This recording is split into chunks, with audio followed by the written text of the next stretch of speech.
Welcome everybody to 52 Living Ideas. Tonight is Comprehensivist Wednesdays. This is done in conjunction with the Greater Philadelphia Thinking Society.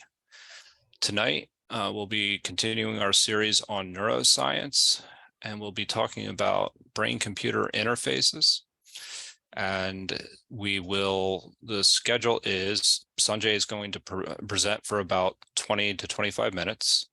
Then we'll do a brief Q&A. And then we will go to breakout rooms and we'll come back and do some takeaways. If there is time, we might actually do a second breakout room as well. So with that, I'll hand it off to Sanjay. Okay, so the topic tonight is brain-computer interfaces. And I chose this because, so one thing, what I'll explain is that one of the goals that we have in this group, in the discussion group, especially catering, for the people interested in neuroscience, is the topic of consciousness. This is a fairly big topic. It's fairly complicated.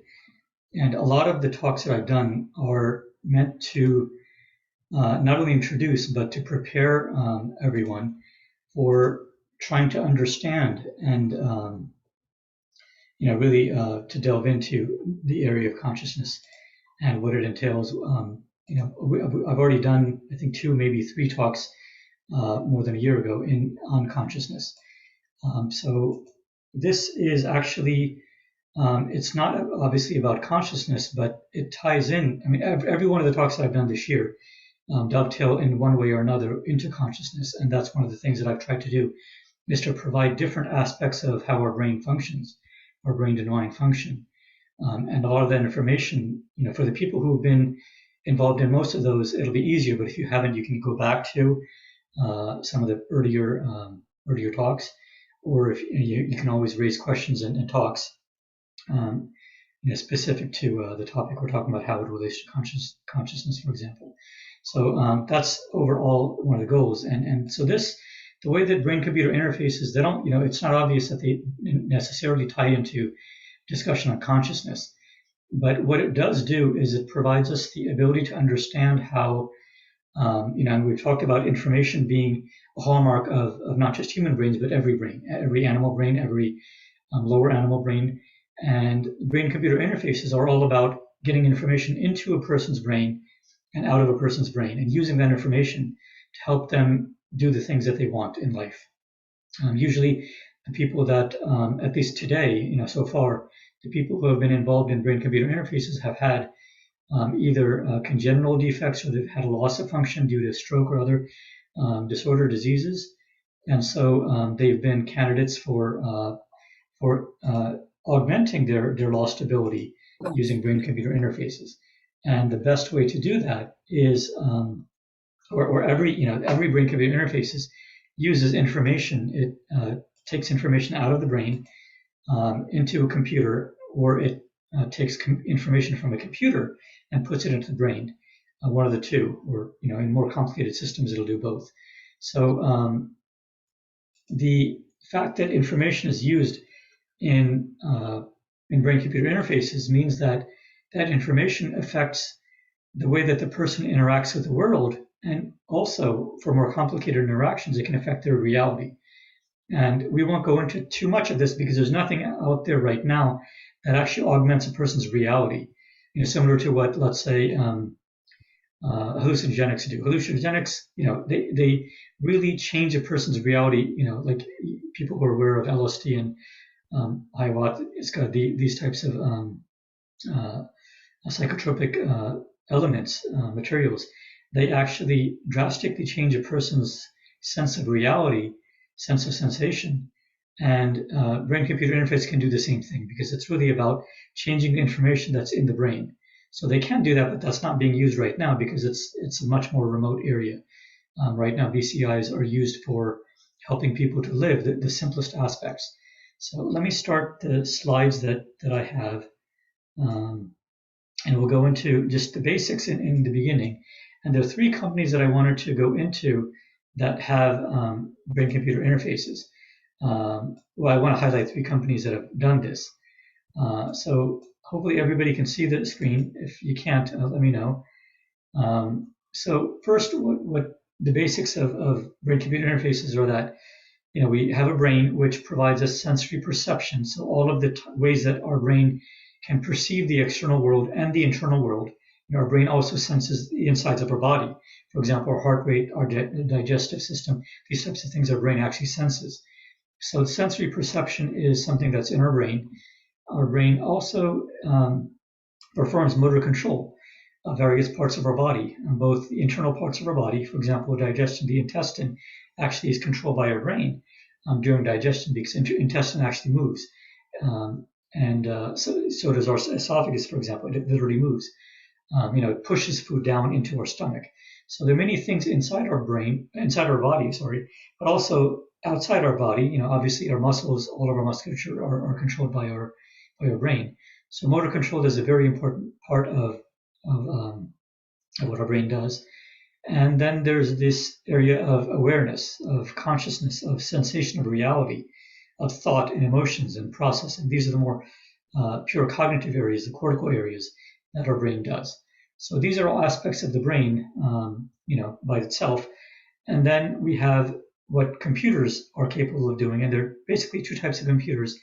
The traditional computers, which are called classical or von Neumann type computing. These are the types of computers that we all use day to day.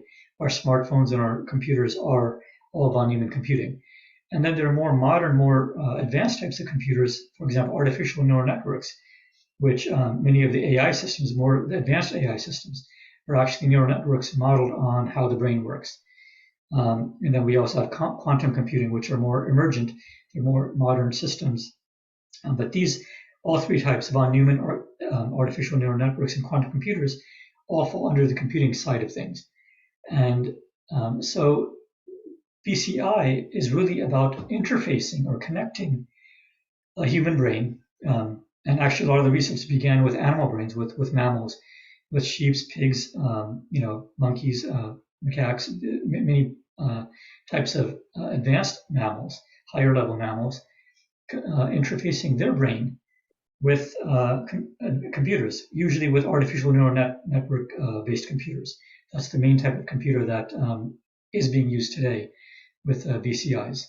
And that interface basically, and now we're actually in the realm of BCI being used on human beings. The first, there actually have been in the pure research phase where there are very, very few people. That's been going on since about the 1960s, but it's very sporadic, and they're very rare cases where it's been done. But now we have actually, more extensive and more controlled clinical trials that are regulated by the regulatory agencies around the world. So Australia had 2 patients who were involved in a clinical trial about 2 years ago, and the U.S. actually began its first clinical trial this May. It gave permission last year, and the company actually began the clinical trial in 4 patients began this year in May. So the interface part of it is actually beginning now with humans, and it's going into the more advanced types of areas. So this slide just gives us an overview of what brain-computer interfaces are.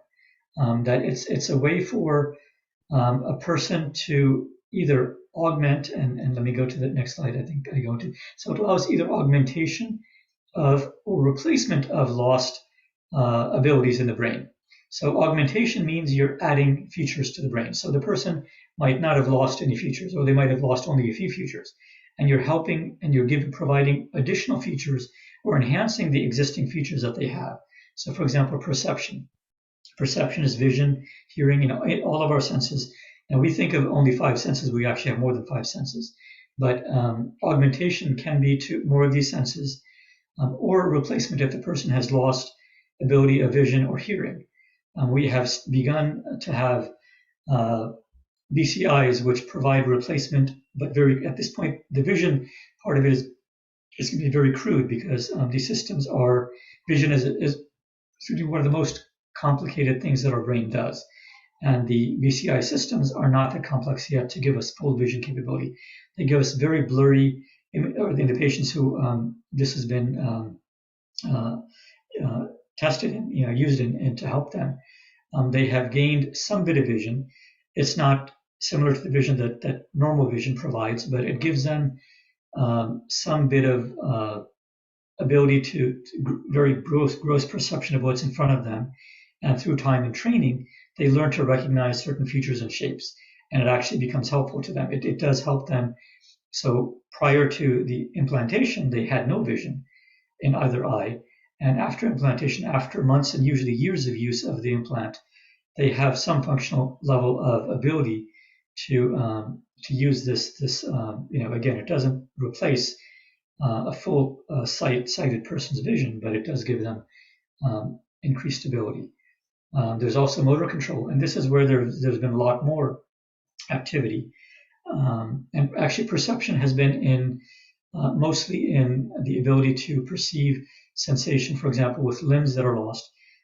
Perception usually has been with skin sensation, either temperature sensation or tactile sensation of the presence of something.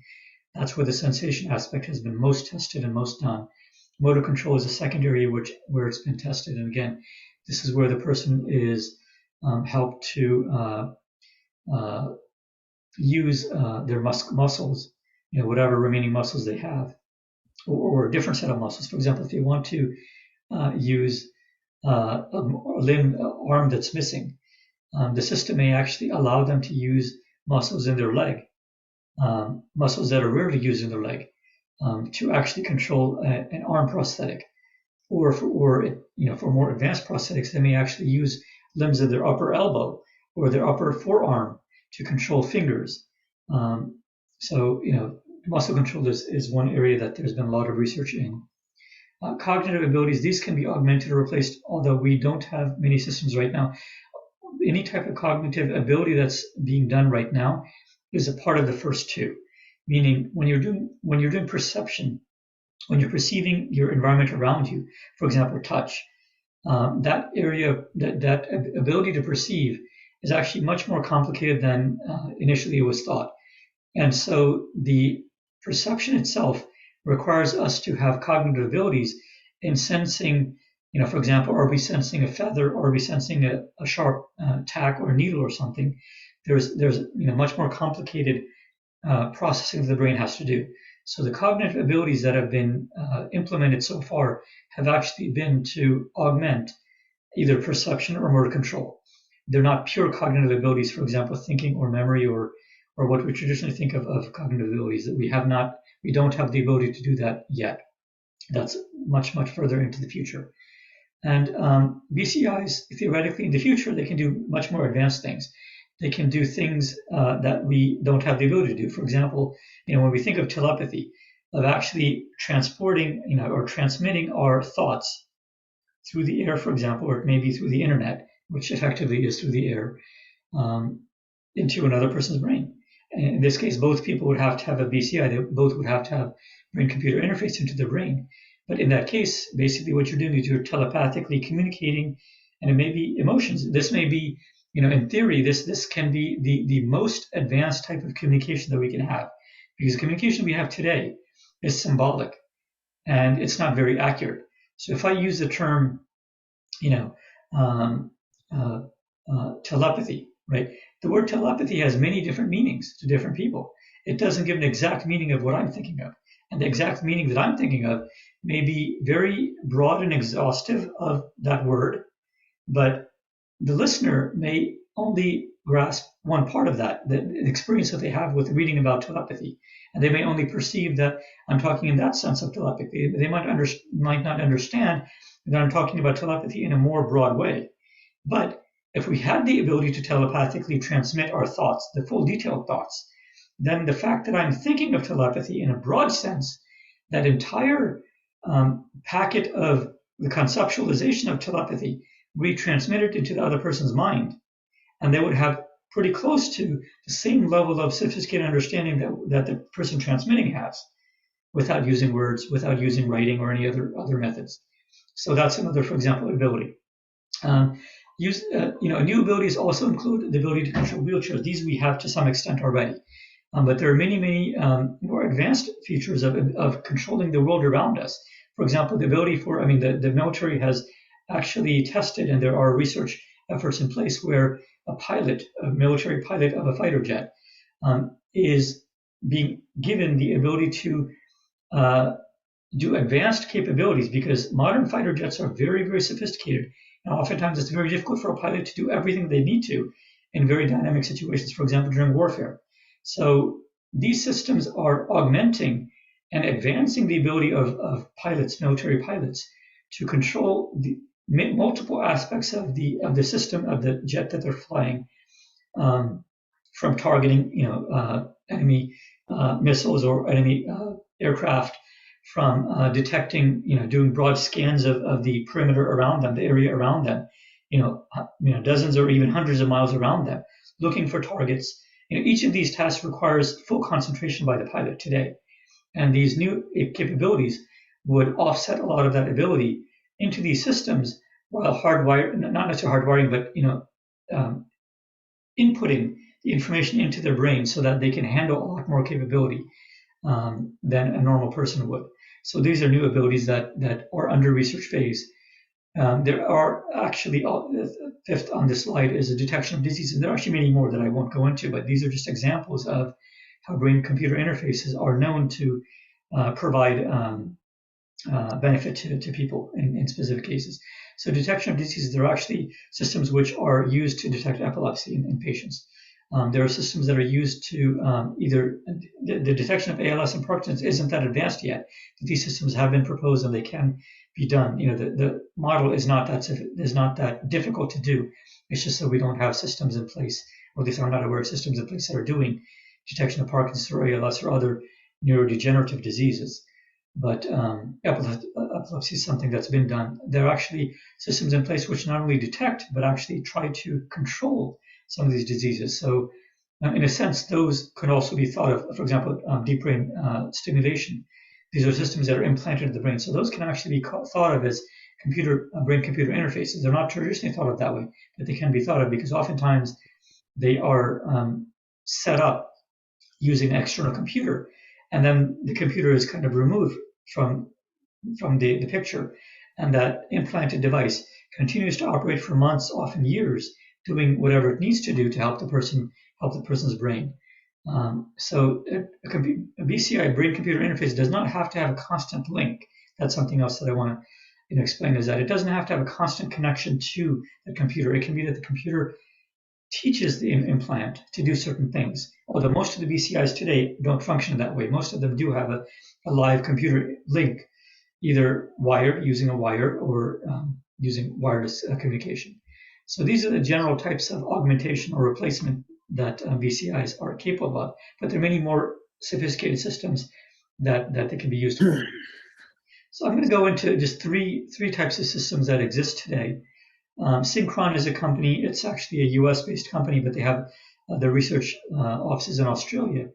And they actually they're the first company I'm listing because they've actually done human trials. They're the only company that's been done regulatory approved human trials in a, you might say, a large number of patients. I mean, for this space, large number of patients is 4. Okay, for most clinical trials, large numbers tend to be in the hundreds or thousands. But in this type of situation, finding 10 people even, which have a similar type of debilitating disorder that can be treated using the same type of brain-computer system, is very difficult to find. It's not easy to find even 10 people who have the same type of disorder.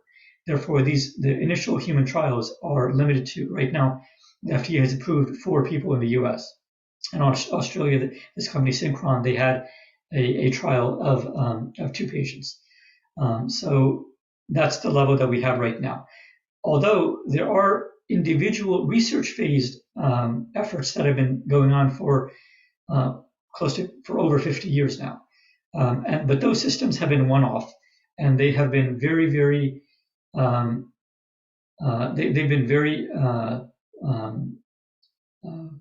hands-on, in the sense that there's a large research team usually that is constantly in communication with the patient, and the patient has to go to a medical site or a research site, usually multiple times a week, or at least 1 time a week, and this usually lasts for months or years with the patient, and usually it's 1 person that they're handling at a time. It might be 2, but usually it's 1. And these are more geared around research of trying to develop the technology and trying to understand how BCIs can work, rather than really helping the patient. So this is the first time where we've had systems that have been designed through the research, the multi-decade research that has happened. And now we have systems in place which are actually able to help people without, requiring them to be involved in the research side of things for a long time. They do have to go through a training period, which is oftentimes weeks, more than a month. It might be 2 months at a time. But after that, they basically can function on their own, and they're only monitored sporadically, 1 or 2 or 5 times a year, depending on the company and the implant. So the Synchron system is so all 3 systems that I'm going to describe are implants. Okay, there are systems out there that are not invasive, that are not implanted inside under our skin, but those systems are much less capable, and they probably won't provide the benefits that we need to provide long term. Those systems are still in research phase, just like these 3 that we're talking about tonight. But and because they are those other systems are non-invasive, they have been tested in humans. But the types of capabilities that they provide are really not as sophisticated. And they rely much more on artificial intelligence systems to do a lot of the work that they're doing, because the signals that they get are much weaker. The signals are much more difficult to interpret, and they're a lot more guessing that those systems have to do. So they're not as sophisticated as systems that are implanted. So that's why I'm focusing on the implant-based systems, because they are more sophisticated. They actually are able to almost replace certain functions that the people have that they lost. So, for example, communication. Many of the patients in these trials, the Australia trials, are able to communicate now using their brain-computer interface. Although the communication is not directly through vocal speech, although there have been some that have some BCI. There's an article that I linked to in the description, New York Times article, and that describes one patient which was given back. That person, because due to stroke, they had lost the ability to speak, and the brain-computer interface that was implanted in that person actually gave them the ability to speak using their own mouth. And so that's a rare case, but and that has not gone into human trials on a larger scale. It's a very limited case with that one patient. But the ones we're talking about here with Synchron, for example, these are expanding into multiple patients now for similar use cases. So this is the first system that has been deemed safe and tested as part of the implant process. It's been tested in humans. Now, the system itself, I have some slides, some images that will help people to understand exactly how it works. It's fairly simple compared to the other 2. And so this system is basically what's known as an endovascular implant. It's similar to stents that are used for cardiovascular diseases. So, for example, if somebody has, there are many types of cardiovascular diseases where you might have a blockage in artery or vein. And so stents are wire meshes. They're basically, it literally looks like a tube made out of a wire mesh that is threaded through in a catheterization lab, either through a femoral artery in the leg, or it might be through in the thoracic cavity. But basically, in the cath lab, a surgeon will thread. Basically, it's like threading a needle and thread through the person's vein. Usually, it's the vein. Sorry, not the vein. Usually, through the artery. It goes through, and it's implanted in an area of their vasculature, area of their blood vessels. And that implant, the tube, is then expanded and put into place, and it provides benefits that are needed for that patient. So that's the type of implant that this is. It's basically very similar. It looks very similar to a stent, and it stays in place. And after about 2 weeks, the body basically starts to grow cells around that implant, so that it basically literally gets embedded into the area that's implanted, and it becomes a permanent part of the body. So it's not easily removable. It's not intended to be removed. So it is a permanent implant, and that's another benefit of this. It's been done in 2 patients in Australian clinical trials, and it's continuing to be used in those patients. Those patients have gained function, and they're continuing to use them in their daily life. In the U.S., the trial began this year in May.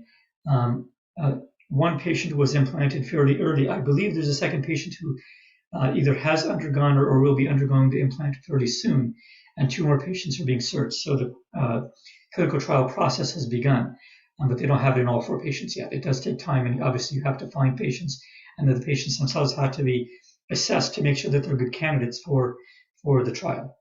So that's what's happening with Synchron's system.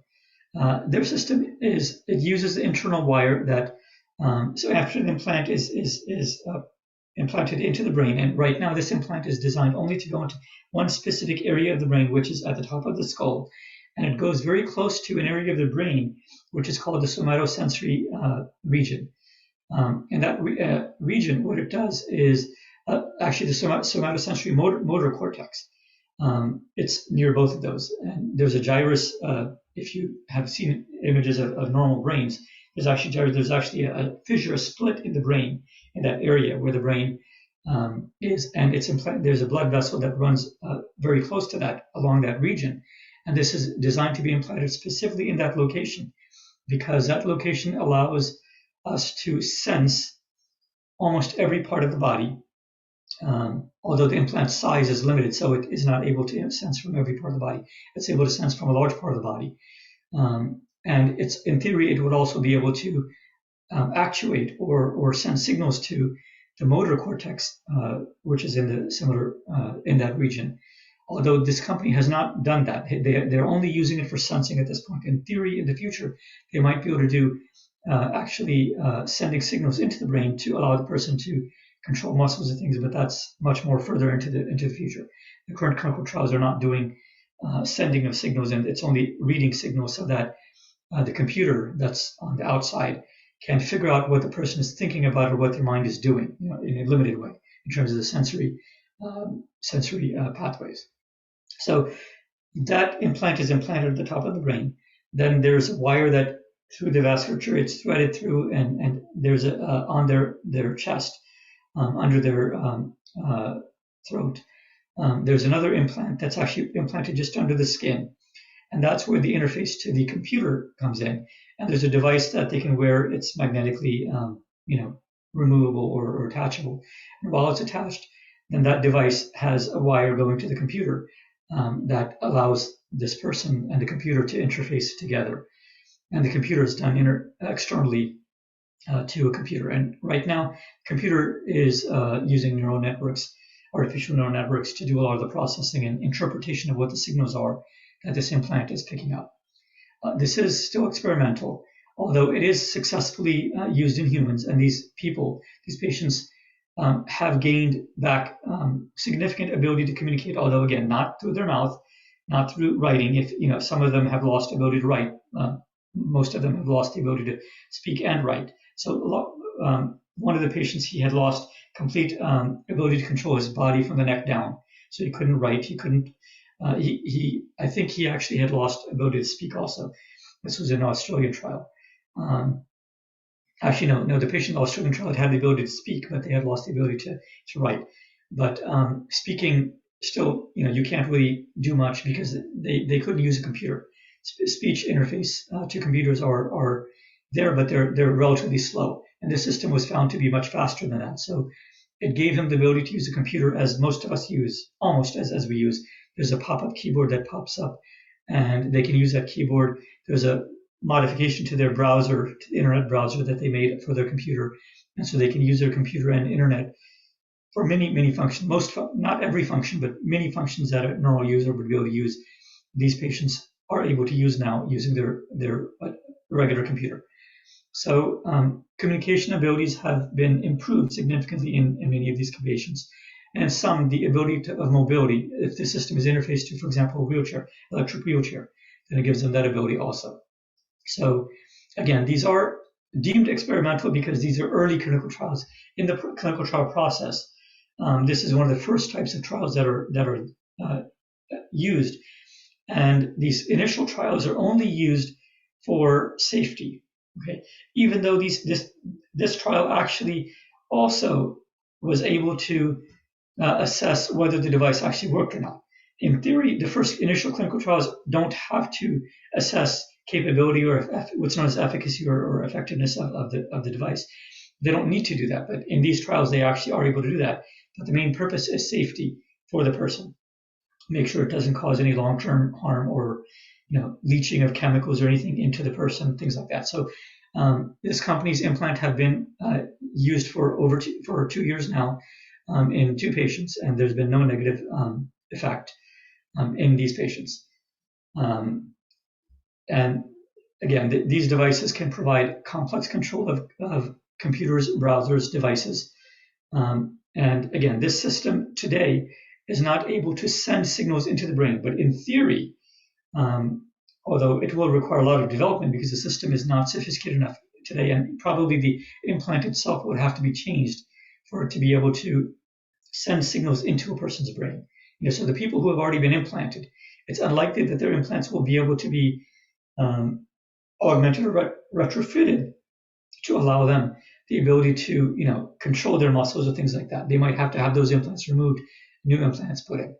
So this is an overview of the synchron system. So this is an example, image of what the system is capable of. So in here, the pink is the, again, this is an artificial image. It's a model drawing, but pink is the brain surface. The blue is in this case, it's the artery, and the black and the silver is the implant itself. So this is showing the process of actual implantation. So the black tube is what's used to fish. It's almost like a fishing line. You fish it, you thread it through the blood vessels to reach this specific area of the blood vessel, and then it's extracted. So in silver, you see this wire mesh, which is being pushed out and put into place, and then this black sleeve would be pulled out of the patient, and what would remain would be something like this. And this is this is an actual real image of the implant. And as you can see, it's a wire mesh, and there are these little dots, what you might call dots, throughout it.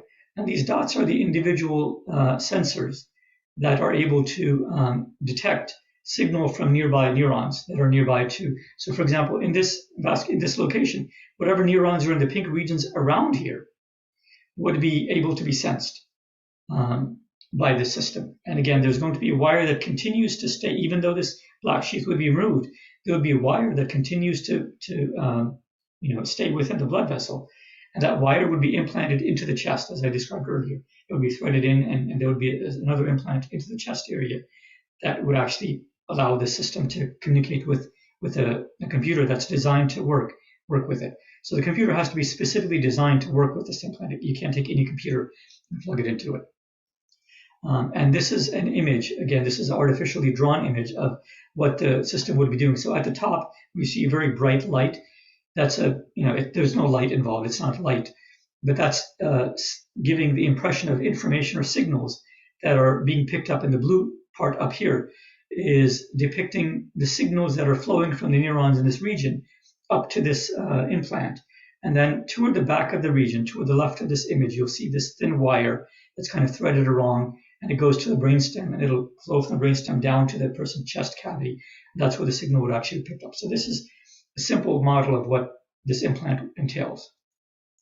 The next system is Neuralink. So some of you may have heard of this. This is Elon Musk, the famous. He was the world's richest billionaire. He's the second now, but he has formed this. He formed this company using his own money, and they actually have 2 devices. One is called N1, and the other is called R1. And I'm only going to talk about N1 because N1 is actual implant. R1 is a robotic device, which is necessary for his system to work. Because the way the N1 system is designed, a normal surgeon cannot implant it. It has to be done robotically. So there's a separate robot which does part of the implant. You still need a surgeon to do it. But the M1 system is actually what is the implant that gets left inside the patient. So this implant is, again, it has not been tested in humans yet. It has been used for about 2 years in animals. For example, in sheep, in pigs, and in monkeys, various types of macaque monkeys, most famously, but in various animals, never in humans. Although verbally, they've said that they plan to, or they're hoping to, have their first clinical trials with the FDA in the US in about 6 months. Although my personal assessment of that is they probably won't have it start in 6 months because their system is so much more complicated. And the questions that the FDA have asked them are pretty sophisticated questions. And the answers that they're providing don't seem to completely match what the FDA is using. So there may be multiple rounds of questions that they have to answer to the FDA before they get approved for any human clinical trial. So it may be beyond 6 months. But depending on the situation, if they're urgent patients that are found who need, who can be benefited from, and the FDA is convinced that there would be no harm to those patients, then they may approve in under 6 months. It's hard to tell, but my assessment is it may be for Neuralink, it may take them more than 6 months. So this system is probably the most sophisticated of all three that we're going to look at. And again, it uses wireless signals. There is no external wire harness. So with synchron system, there was a wire that was implanted into the chest. Here, there's no wire that's implanted into the chest. What happens is that there's a system that is left on the external part of the brain. So this is implanted directly into the brain. This is very different, and it's much more invasive. Therefore, it's much more dangerous. And I have some images which will try to explain what actually is happening. But so after it's implanted into the brain, there is a part of that system that remains on top, on the skull. So there is always a risk of infection, because what you're doing is you're basically cutting open this person's skin. You're literally drilling a hole into their cranium, into their skull, into the bone. You're cutting open the dura mater, which is a very protective, very important sheath that the brain has. This is one of those parts of the brain, blood-brain barrier, or the brain-body barrier, you might say, which is very vital for humans and animals, because it allows the brain to operate in a separate space from the rest of our body, protected, and it has its own immune system, it has its own vasculature. It's very different. The brain's environment is very different from the rest of the body. But this implant requires that barrier to be cut, and therefore there's a lot more risk posed to the patient. And that's one of the reasons why the FDA is more cautious with this. The synchron device doesn't penetrate the brain-blood barrier. It basically stays inside the blood vessels, which are part of our more controlled system. So it never actually penetrates inside the brain area. It comes close to, but it never actually penetrates into the brain area. So that's why that system is deemed safer, and that's why they got approval from the FDA and the Australian TGA agency already. But for this Neuralink system, it's going to take some more time. So again, these wireless systems, in theory, can transmit the system wirelessly to a sensor, to a computer that might be a few feet away. Okay, today the wireless signal would not be strong enough to send it, hundreds of feet away. At best, it would be a few feet away. But even that today, the Neuralink system cannot do, because the amount of power that can be transmitted is limited, because the signals that it's picking up are very, very weak. So the system has to have battery. It has batteries built into it in this small device. And in some cases, what they actually do is they do have a small device that can be mounted onto it, so it kind of forms a headset, which amplifies the wireless signal so that it can go to another headset. So they have different versions that they've tested over time. The more sophisticated one actually transmits directly, but it can only transmit to a device very close. In the most sophisticated system, it can actually transmit to a smartphone that the person has in, let's say, their pocket. But that system, because of the amount of information that can be transmitted, is limited because of the energy. That's limited. So the more sophisticated version, in terms of information, requires a cap or some type of helmet that the person wears. And the less sophisticated one, in terms of information flow, works with smartphones or even laptops and computers nearby. But again, the computing is done externally and on a computer that is connected wirelessly. It doesn't have to have a wired connection. This is also experimental. It's never been used in humans. There are, I'm saying several, but it's in the multiple dozens of animal studies that they've done on both monkeys and pigs and sheep. So this has been tested, and this provides much more complex control of computers, browsers, and devices than any of the other two systems. This is the most sophisticated theoretically in terms of what it can be able to do. And in theory, it can actually be used to do what the synchron device cannot do. It can be used to send signals into the brain. Okay? And what they've done is they've actually tested in pigs to actually control limbs to basically make a pig move its limbs separate from what it wanted to do. So a computer that's outside the, now in theory, this is kind of cruel. Okay, and there's been controversy around Neuralink, around some of the issues around this, because what they're doing is they're basically, if a pig wants to walk, their interface can stop the pig from walking or stop one leg from moving completely, and the pig might fall over. Although they're careful not to do that, they don't want to hurt the animal. But they do it in a way that impedes what the pig wants to do, or it forces the pig to do something that it hasn't planned to do. For example, if it hasn't planned to walk or lift its leg, they can make the pig artificially, through the computer interface, lift its leg or move its leg in a specific way.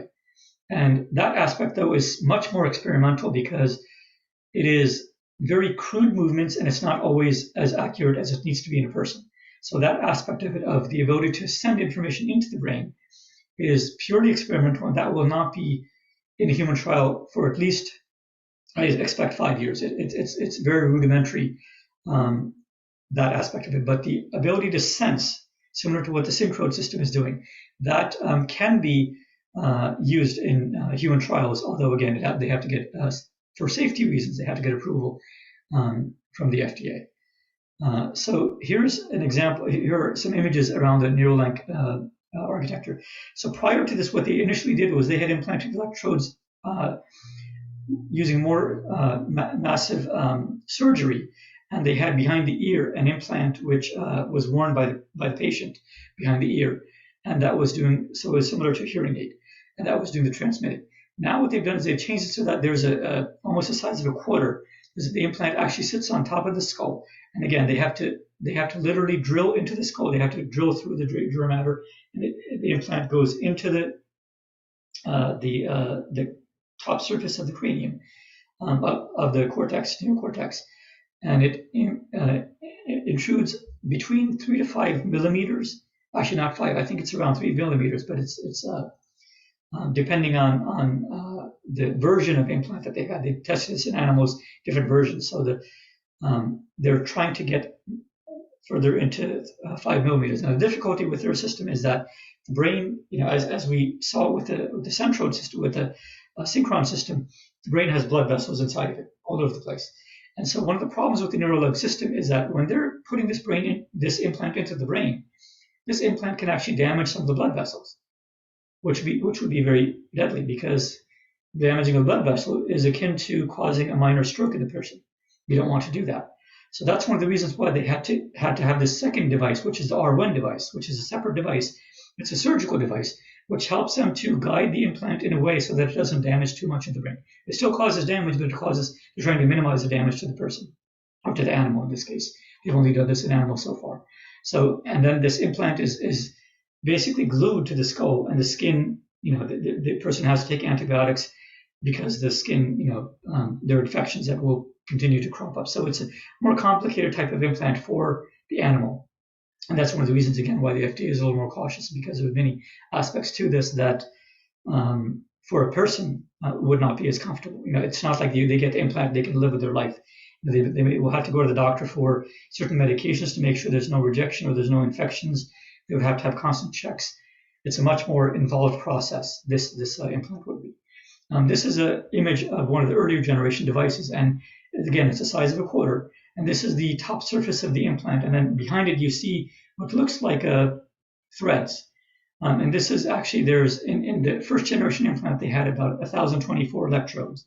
And so this is sophisticated for that reason, because of the number of electrodes that actually get implanted into the brain. That means that 1,024 types of signals can be read out of the brain simultaneously or fed into the brain. And that's one of the reasons why it is more sophisticated than the synchron system. The synchron system has roughly, from what I understand, 16 electrodes, so it's a huge number less. And the third system we'll talk about, it has 96, so about 100. So this is 10 times more than the most advanced system, although this system has been used the least in humans. The third system we'll talk about, that's also been used in humans, so it is more, a little more advanced. So behind it, the image doesn't show it very clearly, but they look like silver threads, but it's many threads that are implanted into the brain of the patient.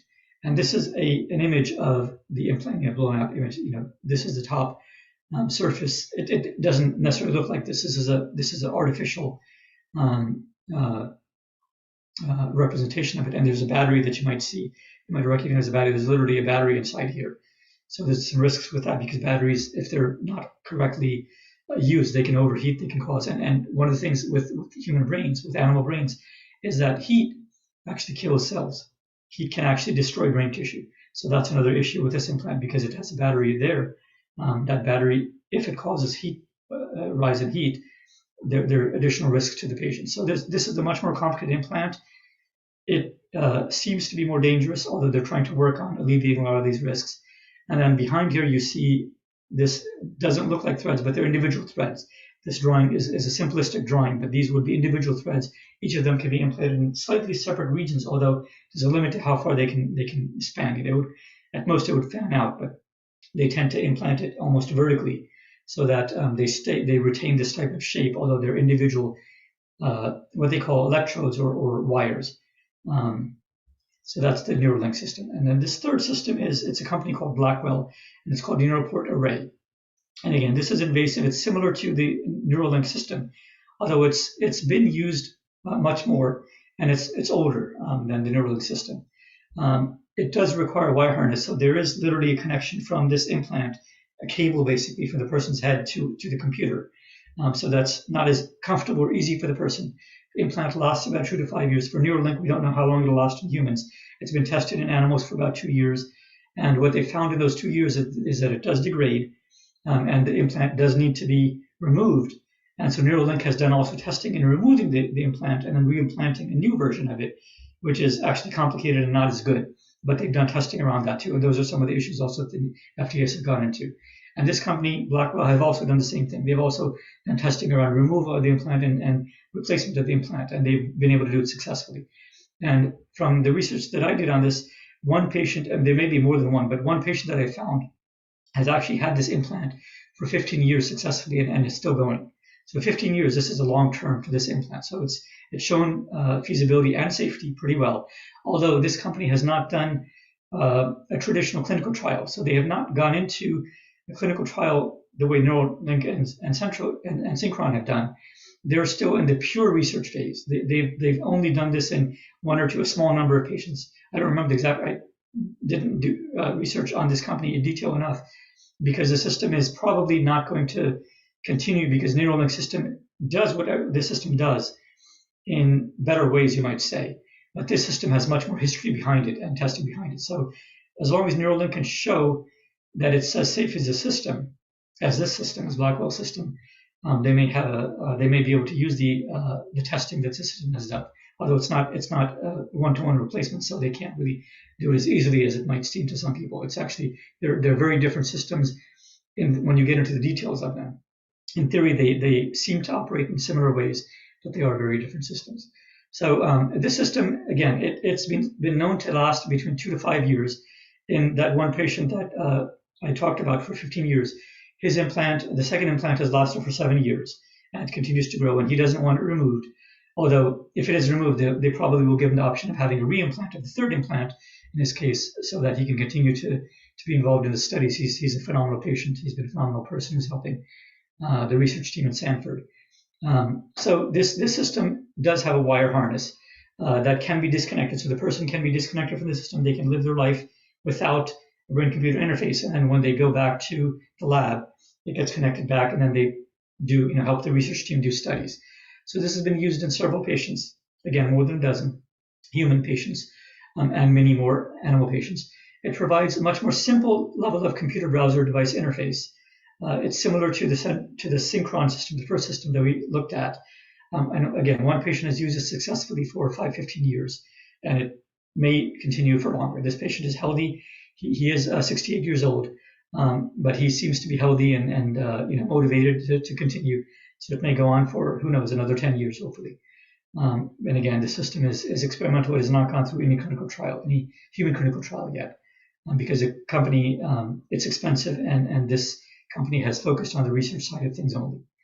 So, and here's some images of this system. Again, it looks similar to the Neuralink, you might say. This is the actual part that stays outside of the skull. And this on top here is actually a threaded connector where they actually physically have to plug in a wire, the wired system. And this is the part down here, excuse me, which actually gets implanted deeper into the brain. Now, this system gets implanted deeper into the brain than the Neuralink system. So in that sense, it has advantages because it can be placed, this long wire allows the placement of it in many more places within the brain. And this implant can be implanted more than one in the same patient.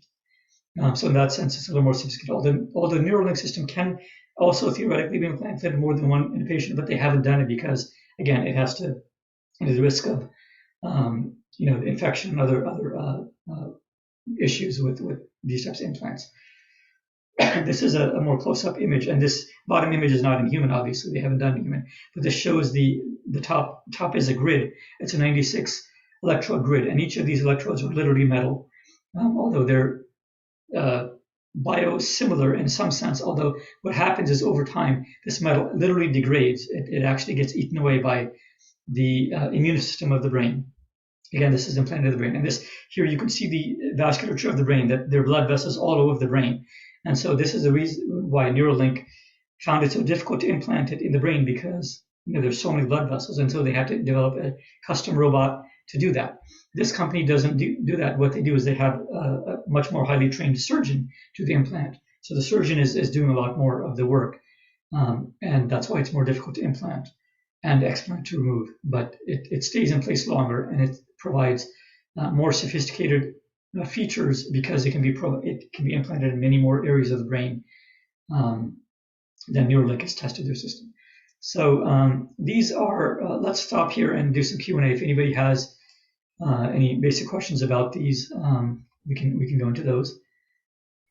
So folks, go ahead and type exclamation point if you have any questions for Sanjay regarding his presentation.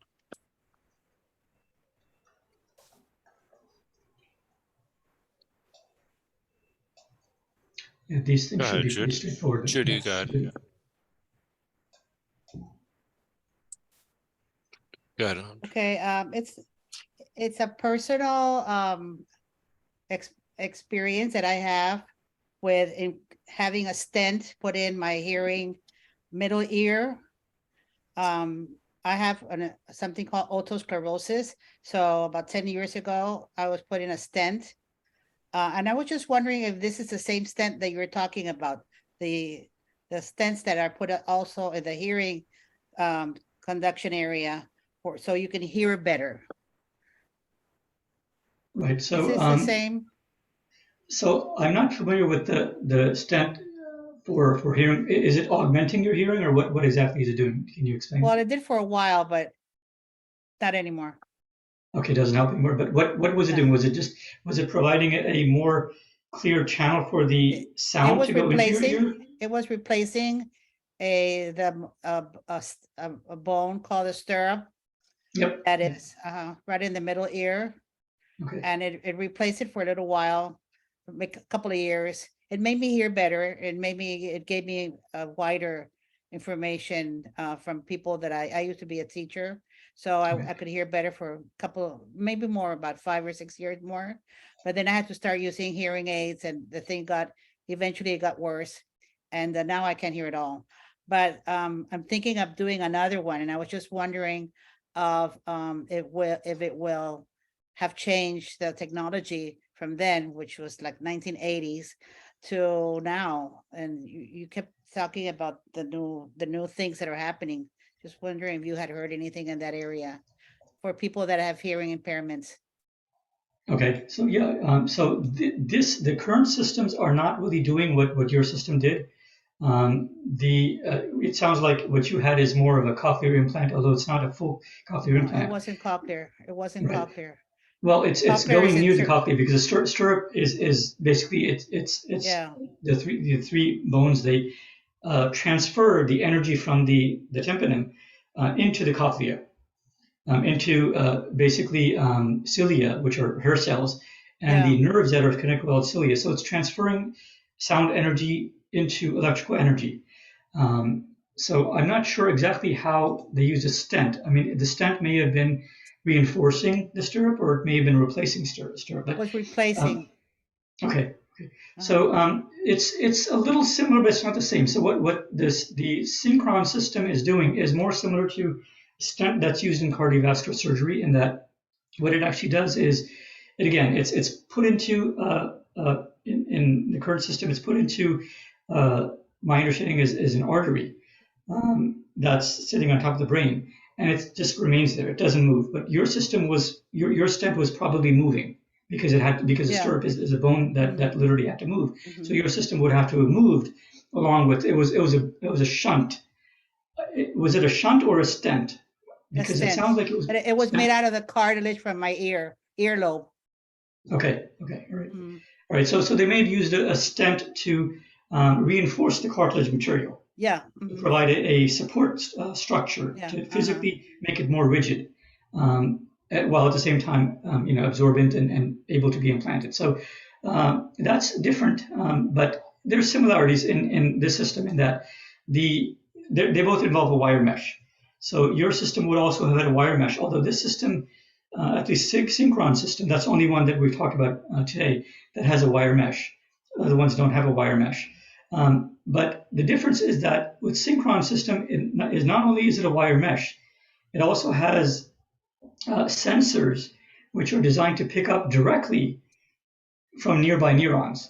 It's designed to pick up, signals that the neurons are always transmitting. So it's designed to pick up those signals using basically electrical inductance. For those of you who understand that, electrical inductance is a type of magnetism, type of capacitance. There's multiple ways that signal transfer through inductance, but it's picking up the signal from a neuron, from multiple neurons nearby. And because the stent has multiple sensors, what they do is they look at the pattern of activation of these sensors by maybe several hundred or even several thousand neurons nearby. And depending on what the person is thinking in that region, if they're thinking of, so for example, one of the patients in the study, what they were asked to do was to imagine, they had a computer screen put in front of them, and the computer screen had dots, circles, size of quarters, let's say, and there was a cursor in the middle of the screen, a normal computer cursor, but the computer cursor was not tied to a mouse; it was tied to their brain implant, and they were asked to basically try to imagine themselves, just through thought, moving that cursor in a particular direction. And again, this is described in the New York Times article, that this person basically tried. And after about 37 seconds, the computer side of this started to figure out what their implant was doing. Okay. It started, actually, this was not with the synchron system. Sorry, this was with the third system, with the Blackwell system. Okay. This was the third system that it started to figure out. But similar things could be done with the synchron system. And so after literally 37 seconds, the computer part of it started to figure out that this person was trying to move that cursor in a particular direction. And over time, over the next few minutes and hours, the system learned better and better and became better at understanding what the person was doing inside their brain. They were not moving any muscles. They were not doing anything. They were simply thinking, imagining that they're moving something on the screen.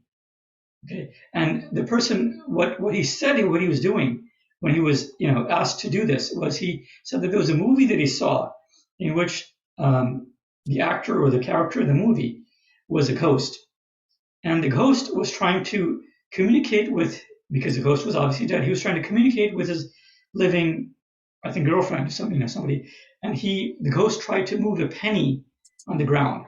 So this patient who was in this trial, what he did is he imagined himself doing the same thing that was happening in the movie. He imagined himself that he was, telepathically moving this mouse cursor using his brain. And the computer was able to figure out, it was sophisticated enough to figure out a lot of the signals that he was, that he was using in his brain to do that. And over time, it became better and better. And eventually this person was able to move that cursor fairly accurately. And later, after this was in the beginning. Later, he was able to move it on a keyboard, a digital keyboard on the screen, so he could type literally using that. And he was also able to use a normal browser with a little bit of additional functionality added in to interface with this brain-computer interface, but he was able to use more or less a normal browser to do a lot of things that most people use. So that's an example where a stent-based system would be able to do similar things like this, because it's actually picking up the signals from the neurons around where the stent is implanted in the brain. And the other two systems would actually be doing similar things. It's not, the stent aspect is only unique in that it doesn't have to actually penetrate into the brain. It's safer for the patient. And stents have been used for many types of other surgeries for more than 40 years. And there's a long history of safety profiles around stents, and the material that the stent is made out of, how they're implanted, how they're removed. All of these things have been done, tens of thousands of times in human beings. And so there's a long list of safety profile around stents, and that's the reason why this company chose stents. Yeah. Although it limits their system because it's not as close to the brain, it's not inside the brain, but it still provides sufficient ability for these patients. So in a sense, it's doing what the Blackwell system did by implanting, but it does very similar things in a less invasive manner. Right. Thank you. I wonder if I go and talk to my doctor about what you're talking about today, if he would know what the new systems. If you're an audiologist or that's okay. Never mind. So it's all advanced what you're saying. So thank you so much, Sanjay. It was really interesting to hear. You're welcome. So we'll go next to Ella. Mm-hmm. Hi, Sanjay. Interesting topic. So many thoughts about this.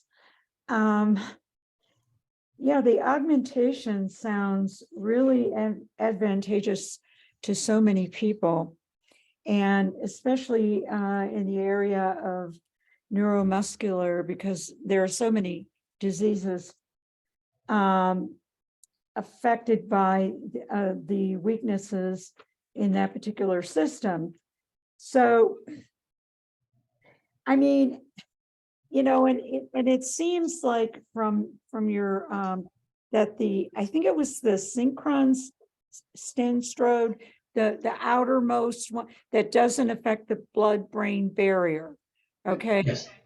That is affecting the neuromuscular. That can affect the neuromuscular system in a positive way. And I really think, I hope that when the Food and Drug Administration continues to do these rigorous studies, which they do have to do, of course, I do hope that whenever they decide that these will be available for everyone that wants to have them, if someone has MS or some sort of neuromuscular disease, and there are so many of them, that they can get the help, across the board, just like everyone else. So that would be a thought that I have on the neuromuscular. And then I have a question about the cognitive, because that, of course, is really interesting, because I'm thinking of my own thoughts, my own feelings and ideas, and how, it mentioned that, when I have an implant and someone else also has an implant and we're communicating, how that could better enhance communication, and clearly it would, because we're being interfaced with a lot of information from a computer chip. And so we're computing, Freudian slip there. We are communicating more effectively and more precisely, and at possibly a higher level, but that's open to question. So my question is, if I'm sending my computer type thoughts and they're intermingled with my own thoughts, feelings, and ideas and conditioning, okay, what happens to my memory, my conditioning, my feelings? In other words, a lot of who I am.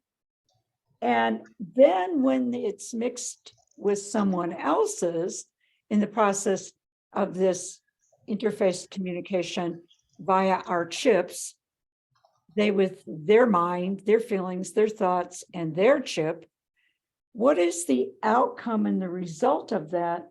And how can that affect society? And are we still ourselves? Right. So very good questions. Yeah. Hopefully, I'd like you to raise these as part of either the breakout sessions or the closing remarks, because these are very valid questions, and we'll go into some of these. But so basically, there are two things that you highlighted. One is that, and I just want to say it in a different way so that everyone understands, that these implants, all of these brain-computer interface implants, are very custom to the patient, to the person that they're going to be implanted in. And even after they're approved for more broader use, and they won't be approved for general use in everybody. Because what the FDA and what these agencies do is they approve it for specific types of conditions. So, for example, just like pharmaceuticals are approved only for specific uses. Same way these devices would be approved for specific uses. For example, somebody with Parkinson's, right? Or it's actually more detailed than that. It would only be approved for people between the ages of 18 and 70, let's say, who have Parkinson's, or 18 and 80 who have Parkinson's. It would not be approved for children with Parkinson's. Okay, so it gets very specific. So that's one aspect of it, is that it would be approved for specific conditions and specific populations. And then after that, if there are people, there would be people who have those conditions, then that person's neurologist would have to get involved. A neurosurgeon would have to get involved, and they would have to find they would have to come up with a use case with the patient's help. The patient would obviously want to do this. So they together would have to talk to the company, one of these companies or another company in the future, who sells these products that's been approved by the FDA, let's say, right? And then they would have to have it implanted in the person, but then that person would have to go through initially a set of training, because this is customized to their brain. This implant knows nothing about that person's brain. And every person's brain is unique to some extent. We have a lot of similarity in our brain, but there's also uniqueness in our brain. And the level of these implants get into the uniqueness. So that's one of the problems with the things that you talked about. So when you talked about, for example, communicating directly between people, the example I gave is telepathically, that one person has an implant, another person has a similar implant, and they're able to send their thoughts to each other back and forth directly through the implants. Now, that's possible theoretically in the system. The problem is that because these implants are embedded into each person's brain, okay, and because at that level of our brain, at that level of our neurons, our brains are not the same. So, for example, the location where I encode the thought of an apple would not be the same location where you encode the thought of an apple. So if this implant is included near where my brain thinks of an apple, or through training, if I get the thought of an apple to go through this implant, and it goes through and goes into your implant, and then through the implant it goes into your brain, it might not send a signal that activates the apple set of regions in your brain. It might activate a region of your brain that has to do with, potato chip. Okay, so I'm thinking apple, and you're getting the sensation of potato chip. So that's a real problem that we will see later. We're not there yet today because we can't do any of that. But that's a level of complexity in this technology that we'll have to grapple with in the future.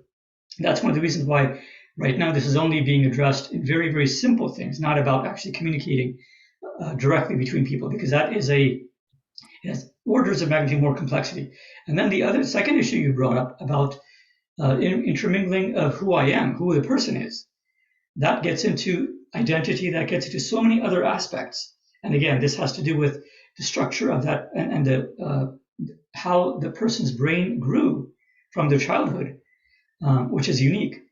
Our brains literally have a fingerprint, which is different from every other person's brain.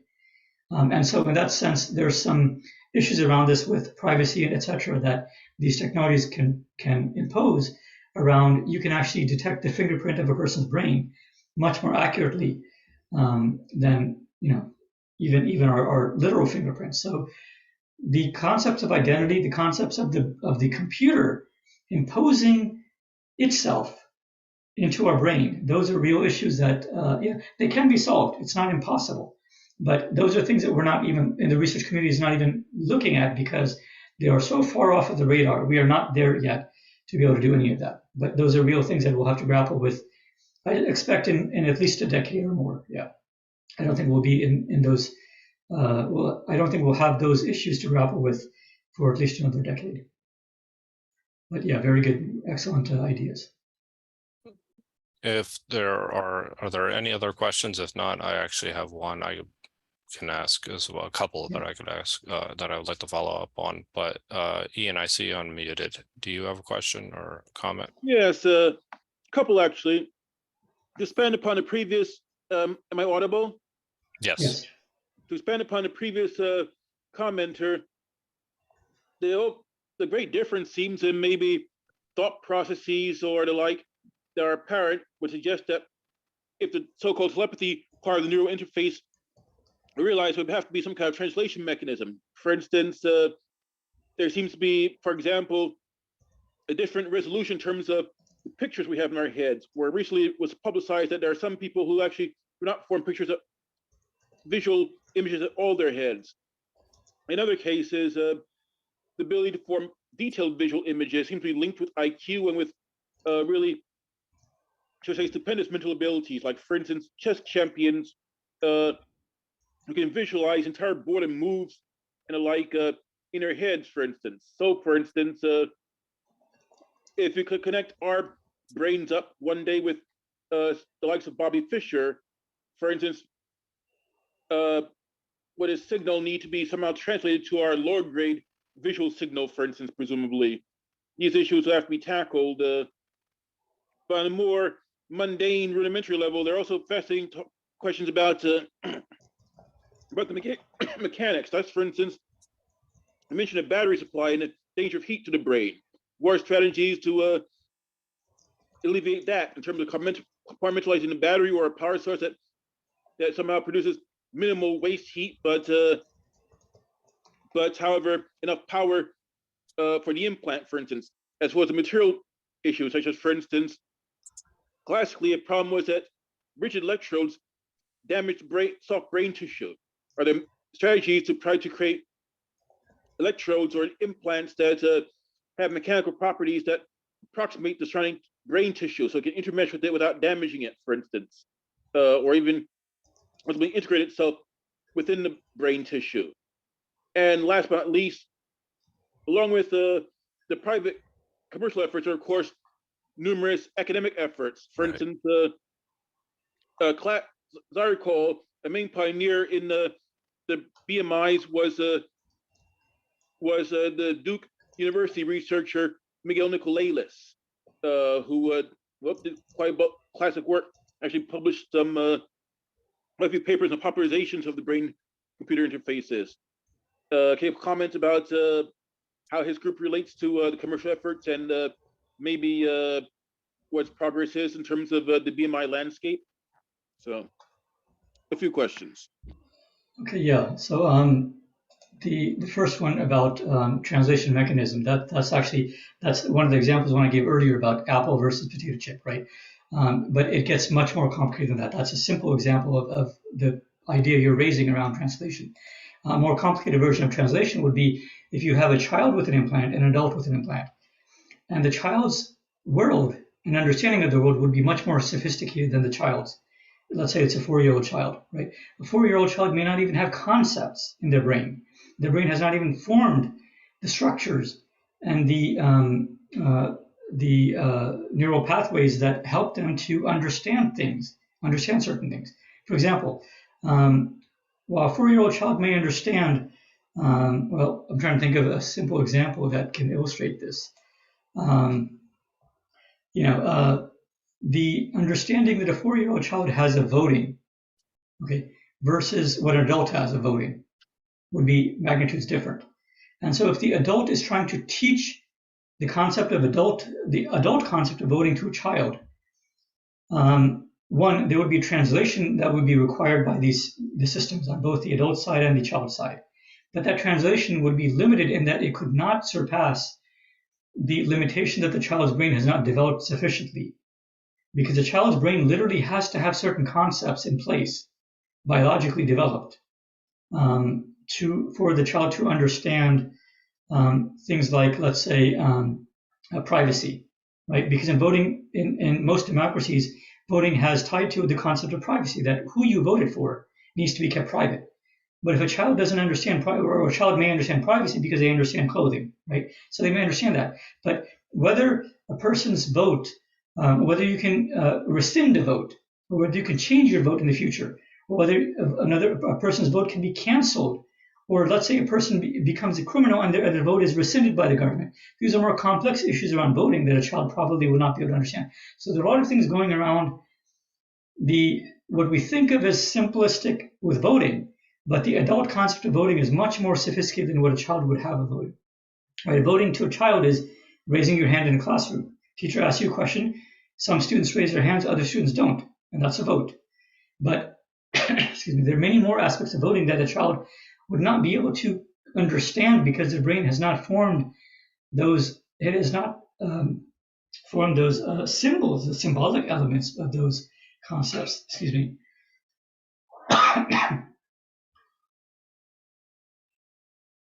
So that's a reason why this translation aspect would be limited, and it would be thwarted to some level based on the two people that we're talking about who are communicating via these types of interfaces.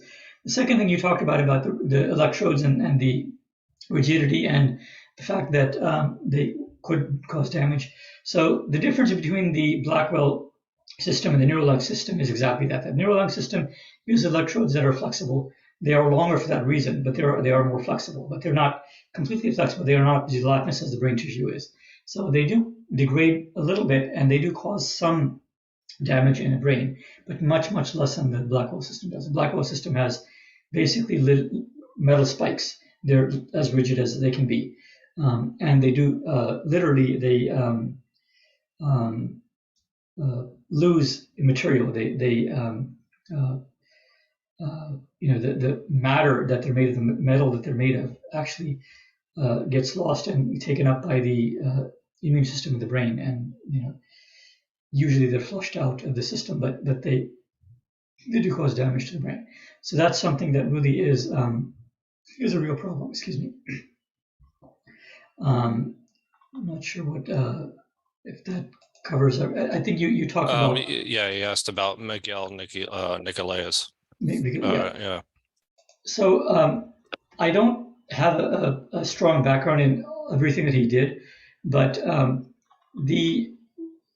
the types of things that have been looked into even 50 years ago, especially when we're talking about the more sophisticated aspects of using a brain-computer interface to do more advanced things in people, I would expect that whatever came up in the early stages of the research haven't been resolved yet.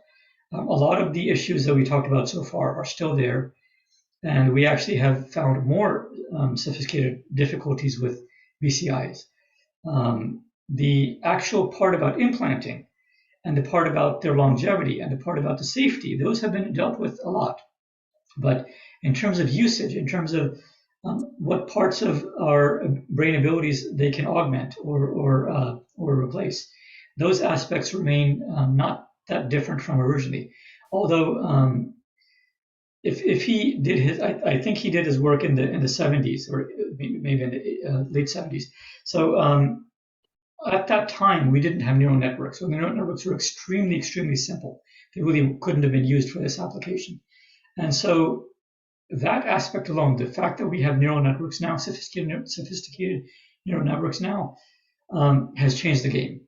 So a lot of the problems that were foreseen back then, some of those problems have been solved. I shouldn't say solved. They've been improved significantly. So, for example, the reason why some of the systems today work are because we have artificial neural networks. And without those artificial neural networks, these systems would not be that much better than the systems from 20 or 30 years ago. that's something to understand. So if you have a specific issue that Miguel Miqueles had raised, please bring it up, and I'll try to answer that. But I'm not familiar with exactly which issues you're raising.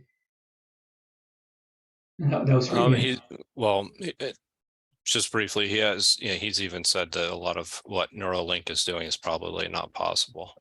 And so that's been some of his criticisms. But, one of the, kind of building on that, one of the questions that I have is, you talked about how Neuralink's claiming to be 6 months out from FDA approval.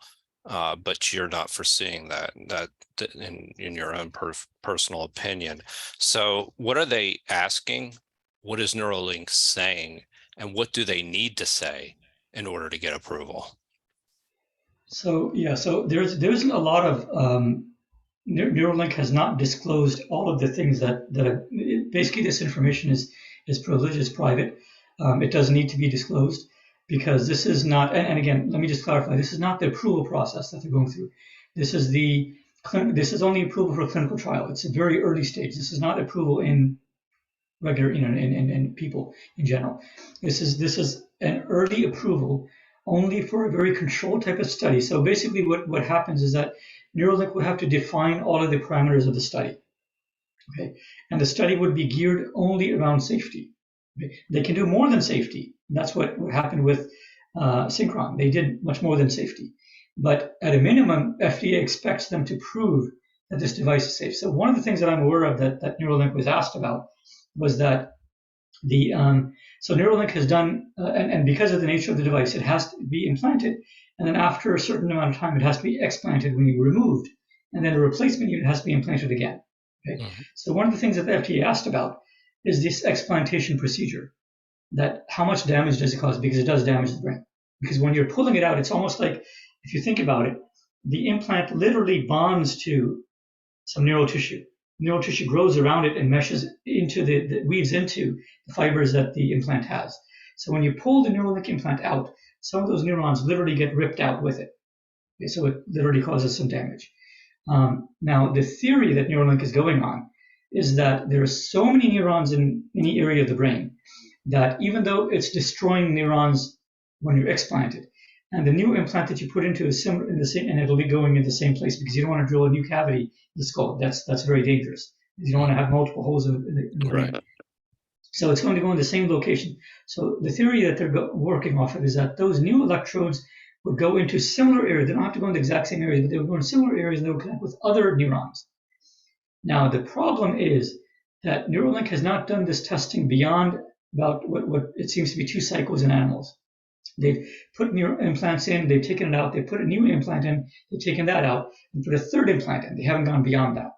And given the lifespan of their implant, and again, their lifespan is not even as much as the Blackwell implant, it's less than the Blackwell implant. Their implant seems to last around 18 months, at most 2 years. So it's much less, which is a drawback, which means that they'll have to replace the implant much more often, or they'll have to change. Again, they're in the early stages, so they're trying to figure out better materials to use, better manufacturing systems, so that the implant lasts longer and causes less damage to the brain. So again, that's another reason why they're further, away from human testing, because these are critical things the FDA wants to make sure. Because if you have to remove this implant from a human being every 2 years, or every one year for that matter, they're going to go through a very dangerous brain surgery. We're not talking about a stent anymore. We're talking about brain surgery where literally they're drilling into and accessing the insides of the brain. And it's going to be multiple hour-long surgery. And if they have to do this every 2 years, that's another risk factor added on to the risk from the materials and the fact that you have to explant it. There are many, many risks around that. So that's one of the things that I know that the FDA has asked them to do. But they had asked them about the risks around infection. And they have collected data in animal models, in sheep and monkeys primarily. And they feel that the safety from infection and ingress of foreign materials, anything else, Neuralink thinks they have good enough data. FDA has not responded back. Basically, they get sent their data to the FDA. FDA asked them for more data, and they didn't send anything more. So there are going to be issues around that. So those are the reasons why I'm thinking. And again, this is my perception. And again, anything we talk about here should not be used for investing purposes or anything like that, or trying to assess the future abilities or capabilities or likelihood of when these technologies will become available. And we're not doing any of that here. Here, we're simply talking about how these systems work. And in a general sense, we're talking about brain-computer interfaces and the issues around them. And, it will take probably 10 years for many of these systems to become, more sophisticated and more useful in a larger number of people. Right now, they're limited to very, very small numbers of people. And they have to be controlled and very well monitored. A medical team has to be involved with the patient still. They're monitoring them, at least with Synchron system, that the people have to go in a few times a year. And that doesn't go away because there is a risk of many unforeseen things that they want to make sure doesn't happen. And a lot of the regulatory agencies that require these companies to make sure that even though it's worked in animals for, let's say, 5 years or 10 years, it hasn't, none of these have been, the ones that the two companies that have requested for approval by the FDA and other agencies, they have not tested their system for 10 years. The third company has, but they have not requested clinical trial approval yet. So there are many unforeseen issues that nobody knows about.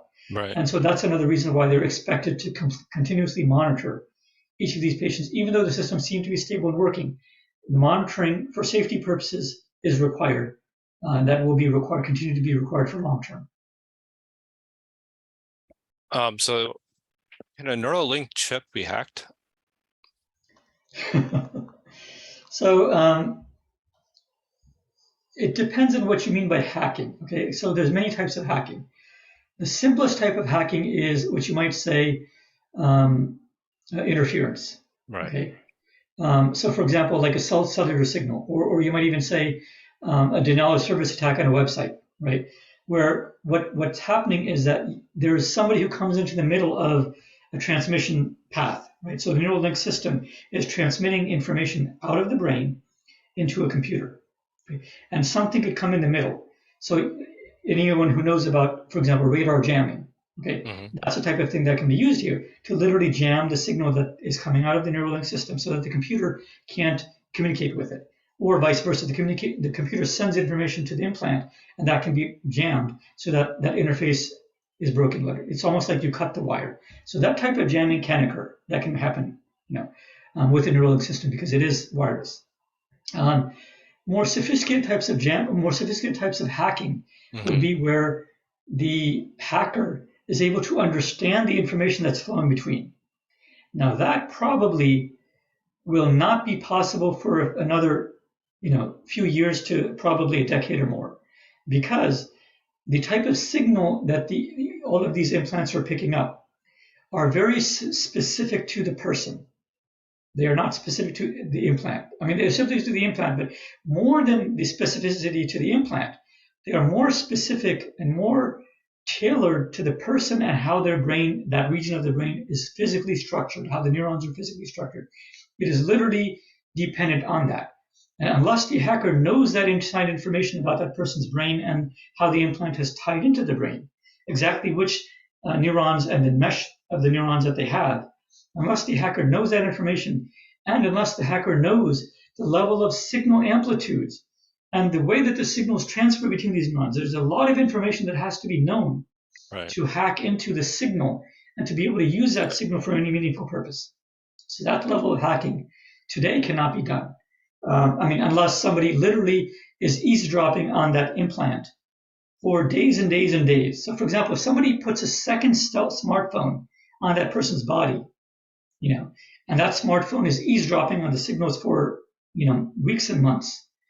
And that person, now this is the part that is probably not going to happen because the person has to literally interact with the smartphone. It's not that you just put a smartphone, the smartphone figures things out. It's not that simple. The smartphone actually has to be trained. And it has to be told, at this point, I'm doing this. Okay? Try to understand that this is what I'm doing. And the smartphone has to be put into a certain mode to be told that now I'm thinking about moving this finger. Okay? And then the smartphone is going to, or the computer, it doesn't have to be a smartphone, it can be a computer, external computer. That computer then is listening to the signals and it's saying that these signals are telling me about moving the index finger. Now, that signal, if the person is not moving their index finger, if the person is moving their lips, but the computer was told they're moving their index finger, then the training would be botched. It would be confused. So in that sense, if a person is trying to hack that signal and they have to guess, are they moving their finger? Are they moving their lips? Which set of muscles are they moving? And the hacking system is guessing at it.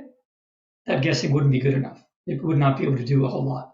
Although there's some level, but it's effectively today, it's not going to be able to do a whole lot. But in the future, as our artificial intelligence systems become much more sophisticated, and the artificial intelligence system may be able to not only pick up on these signals, it may be able to visually look at the person, right? That artificial intelligence system may be its own intelligence system that can look at a person and see what this person is doing. Are they moving their lips? Are they trying to move a finger? And when it looks at that, it can figure out what the person's doing, and it can figure out that that the signals correspond to this. And it can be much more sophisticated, but we're nowhere near that today. Yeah, I mean, I was just curious when you said that we could actually move the limbs, of a pig or whatever, a monkey. I think I forget which one you said. It was a pig, yeah. Yeah, that all of a sudden I'm thinking if these chips get hacked in some way or shape or form, then somebody could actually literally go, grab control of your limbs. So that, and this just raises another question, and maybe we'll just go to breakout rooms quickly, but maybe about what does this mean for data privacy? I was thinking about who owns the data that's actually behind this as well. I mean, that's an important question when you're talking about, all this information that your brainwaves are actually going to be sending.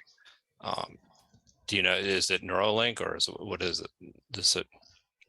So Neuralink, so there was a question and answer type of demo that Neuralink did earlier this month. I attended that, I watched that, and there were some questions around this that were asked. And what Neuralink's initial answer, Elon Musk answered the question. He's the main principal owner of this company, so he has the highest authority to whatever he says, in theory, should hold, although Neuralink could change their mind later. What the answer was that they're going to put a lot of their technology and the information that they gather in the public domain. Although he had some caveats there. Right. What he wants to do is he wants to put it into the research community, so the researchers can use this system for further research, not for actual implementation, actually helping patients with that. Because again, from what I've seen, from what other people see, the system is not ready for prime time. It's not ready for full-time use in actual people. But the actual question of data privacy and who owns the data, there are actually two parts to this. One is that the data around how the system works and integrates with human brain tissue. Right. That's one aspect of the data. That part he's willing to put into the research community and provide to most people who will want access. He probably won't provide it to his competitors, obviously, but he will provide it to the research community. But the other side of data privacy is where once it's implanted into a person, and that system has learned certain things about that person, how that person behaves and operates. For example, right. how they move their limbs or how they think about moving a cursor on the screen. That's specific to the person. Now, that data privacy has not been our legal system in the U.S., or for that matter, as far as from my understanding, anywhere in the world. The legal systems have not grappled with that issue. It's an open question, but the application of existing privacy laws, if it can be applied in a certain way, probably would give rights to the patient over all the data, not to Neuralink or any other company, because that's how privacy works with other types of information systems in these types of spaces. So I would expect that data privacy would be a hot issue that would be used to protect the patient or the person's thoughts or the way their brain functions. But then again, this gets into things like, if you look at data privacy, like what happened with 23andMe and these DNA testing companies, right? Mm-hmm.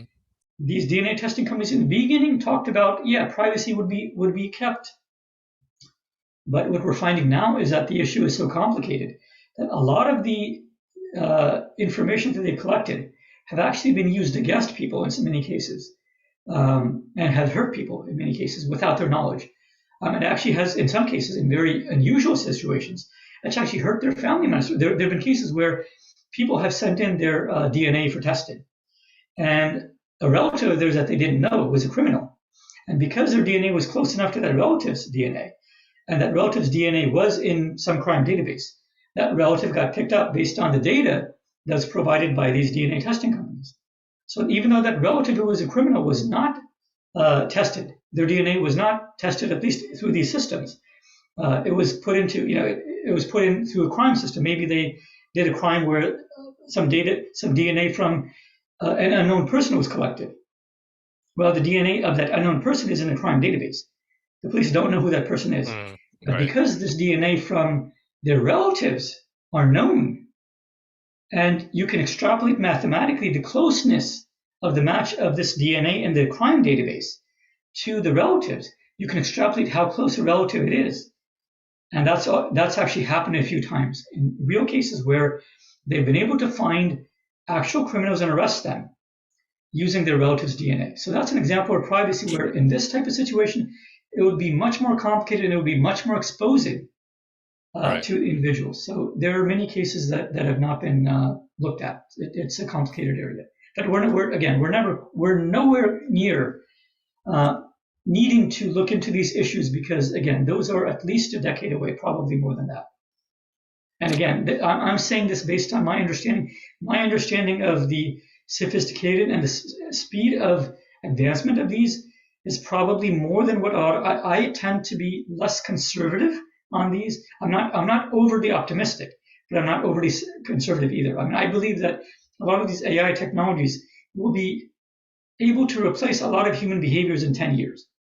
A lot of researchers don't say 10, they think about 20 or 30 years. So I'm optimistic in that sense, but I'm not over optimistic. Some researchers actually say 5 years. But in terms of implants, I believe that because the implants rely on artificial intelligence, and they're relying on not today's artificial intelligence, they're going to rely on the sophisticated artificial intelligence, which we'll need in about 10 years. And therefore, these implants won't be able to do a lot of the sophisticated things we need to until a minimum of 10 years, probably longer than that. That's the reason why I'm saying the sophisticated uses of BCI are at least 10 years out. So it's currently 10:48. Do you want to do 10-minute breakout rooms and just do takeaways, or? We can do one breakout. So some of the questions you asked and other people asked, that actually these were issues that I had raised in the breakout room. So let me. Did you have any other questions? And so I had other slides, but I can skip through those. Actually, let me. I think I have just a few slides. I can actually go through this. so would you rather? So let's do the slides first. Would you rather go through the slides, then we'll do real quick takeaways and Q&A, and then we'll go from there? Well, I don't think we need Q&As again. I think what we'll do is I'll do the slides. The slides shouldn't take more than 10 minutes. I mean, I'll try to do it in 5, but at most 10 minutes. And we can have a breakout room for about 15 minutes. It's about 10:49. So actually, do you want to just do? Yeah, that's what I was going to say. Do you want to do the breakout rooms now and then come back and then? Let's skip the slides. Let's skip the slides. Yeah, the slides aren't critical. Yeah. Okay. The breakout room we can do. Let me just flip to where I have the slide for breakout rooms, and then we can just jump to that. Okay, so I have. So I have actually 2, so I'm not sure which. So let's do the one that's a little more complicated. We started talking about some of these things. I'll do that one as a breakout room. I had that initially as a second. So is that fine? Choose whatever you'd like. All right, so let's do that. All right, so here's the prompt. So hopefully everyone can see it. So what I'm talking about is, think of one risk from brain-computer interfaces that you can imagine, and how that risk can be mitigated. So for example, I gave 4 examples. Privacy issues. So these are, some of the example, Joe raised some of these and other people raised some of these. So for this example, I actually gave an example of how we can mitigate it.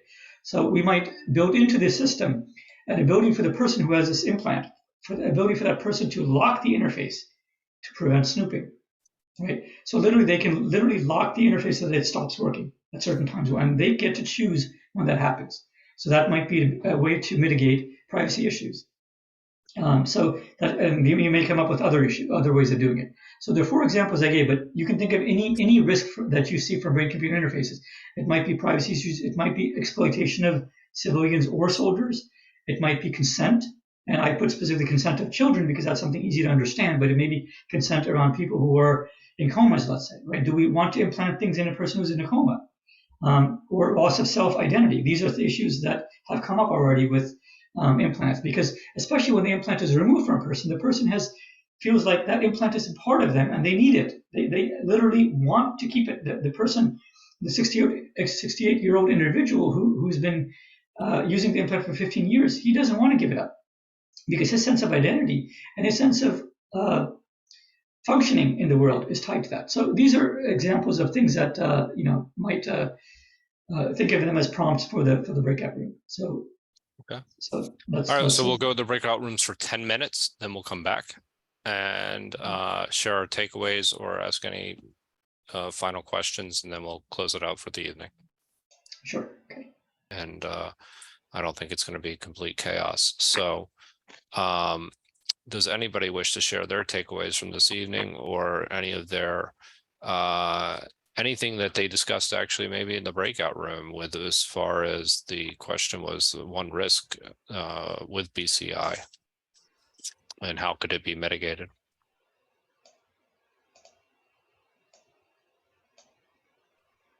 Go ahead, Ian, you raised some points. Yes, just like I said, that the discussion reminded me of the Mary Lou Jepson talk on TED from years ago about the work deducing brain images from MRI scans and her extrapolation about where that might eventuate, albeit again quite a time distance from now, and many technological hurdles. Nonetheless, just that ultimately privacy will be problematic, shall we say.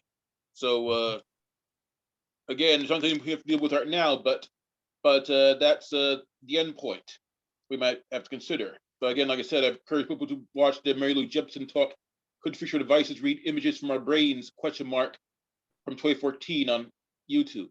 So yeah, so I think this is an issue with long term. We're nowhere near this issue today, and I expect we're not going to have to deal with any real privacy issues for another decade. But after that, and probably pretty rapidly after that, there'll be a lot of serious issues around privacy. My personal ideas around this, and this is tied to not just privacy around brain-computer interfaces, but privacy in general. With all of the technological advancements and improvements and changes that we're having, that we foresee, privacy will be at the center of a lot of these things. For example, privacy around the internet. Internet itself will be a very different thing than we have today. And with brain-computer interfaces, our brain literally will be in the internet in a sense. And so I think there are two avenues. One is that privacy might be, if enough governments want to, they might actually strive to maintain privacy and do a lot and enact a lot of laws to protect privacy to the extent it's possible. Or we might have the other completely opposite situation where privacy is eliminated. It's almost like what we have today. Today, physical privacy doesn't exist in the US, so anything that is openly visible to anyone can't be private. And that's the way US law is structured. Whereas anything inside your house is private, or inside your property is private. So that's the way the US did it. So in that sense, if the internet is considered public space, then there would be no privacy there. That's one way to look at it. So it's hard to say which way it's going to go, but it's a real central issue around a lot of technologies. Does anybody else wish to share their takeaways from this evening, or what they discussed in the breakout rooms? Go ahead, Ella. Oh, I think we discussed a lot of issues, but I think one of the main concerns, and everyone can, chime in on this if they want, was the issue of privacy and who's going to control the privacy, and should the, we have, I have concerns, and I think others voice this as well, with private companies being in control of our privacy when it comes to these issues like the DNA and ancestry and the issues that have come out of that, and what can happen with chip implants and hacking and so forth. Right. So we're all in a situation of rapid change, and no one seems to be really in charge, or, I mean, we don't want to discourage these companies from innovation, and because people need, with neuromuscular diseases and other diseases, need the technology. And of course, we want them to be innovative and creative, and to, as they were with the vaccines eventually, and to create the things we need, especially the people in those positions. However, we don't, at the same time, we need to be very careful ethically, and who's in charge ethically. The hospitals who are doing the implants are probably involved in the ethics. The FDA is involved in the ethics. And they're all, I don't know, involved in general in the procedures. And who's doing the official top oversight? We were thinking perhaps the government might have more stringent oversight over the private companies when they issue the okay to go ahead with these implants and procedures. So that's a great question, a great point. Something that we, it was brought up earlier as well. So there are frameworks we all know about, like HIPAA, that are now in place, or things like that, and even for other industries, there's like the payment card industry has their own ways of sort of ensuring that data is secure and things along those lines. What are some of the frameworks that are being built or being used in this around these types of technologies? I mean, because some of them are already being used, so there has to be some kind of framework out there being used. Yeah, so one of the things that I've been seeing for a few years is that our judicial legal system tends to lag. Sure. By years, and sometimes decade, at least a decade. And that's what's happening here also. With so when Ella, what you raised around who will be the monitor or who will provide oversight over these things, there are systems in place right now, but they're not there to do oversight for every aspect of this technology. So, for example, the safety aspect, it's there, and that's actually pretty good, and it's long term. It's not just, and right now the main oversight is provided by what are known as institutional review boards. They're basically small groups of experts in the field, or usually they'll have, if it's a medical area, then physicians will be involved, and it's not private. They are usually people from university settings who are authorized to dig into and stop or change or restrict or approve a lot of these studies, all of these studies. Each of these studies has to have an institutional review board. It can't go on without that. That's one of the things that FDA requires. And any regulatory agency around the world requires these things. So safety is pretty well controlled, but things like information privacy and whether a commercial entity can hack or use your data, use your information from your brain. Those are things that are not in place right now, and they probably won't be for a while. For example, would it be? I mean, there are consumer protection agencies, but they are very siloed, and there's no agency that protects privacy of personal information right now. That may be something we need to have in the U.S. It's almost. I mean, around safety and what's known as safety and efficacy, those things are there. with regulations, but around protection of personal data and manipulation and coercion, commercial misuse, things like that. Those we need to add. Those aren't there. So there aren't any frameworks being used around the Neuralinks, essentially any kind of privacy frameworks that or that you know of anyway. Well, right now these systems aren't sophisticated enough to need it. So the examples I gave with Neuralink, it can't really be hacked right now. I mean, it can be blocked. You can block the signal, but the person would know it immediately, right? Or the people involved would know it immediately, and they would be able to take measures. If your cell phone gets lost, right? That's not hacking, but that cell phone the cell phone has security built in. Most modern cell phones today have security built in. So as long as you've turned on the basic security in cell phone, that a stranger can't open it up. And if a stranger can't open up your cell phone, they can't access your implant. So that level of safety is already there. But the more sophisticated things, these implants can't do yet. So it's not necessary. But I think these need to be added in. They need to be thought about and added over the next decade. Sure. Thank you. Were you done, Ella, or do you have any other? No, I let a few other people in. Okay. Yeah, thanks. No problem. Would anybody else like to comment on their takeaways or any questions, final questions that they may have for Sanjay? I mean, I can share a little bit about what we talked about. We talked about some of the costs associated with this as well. And who was it whose chip right now is around $2,000? That's the synchron system. The synchron system. Yeah. So, I mean, and even though that's a very, very, very but that's again primitive chip. But that's again their manufacturing cost. That's right. The cost that so that's not necessarily the cost that they would sell it for. Right. Like exactly. Companies usually have many markups. They have to have inventory. It's complicated. Prices get complicated.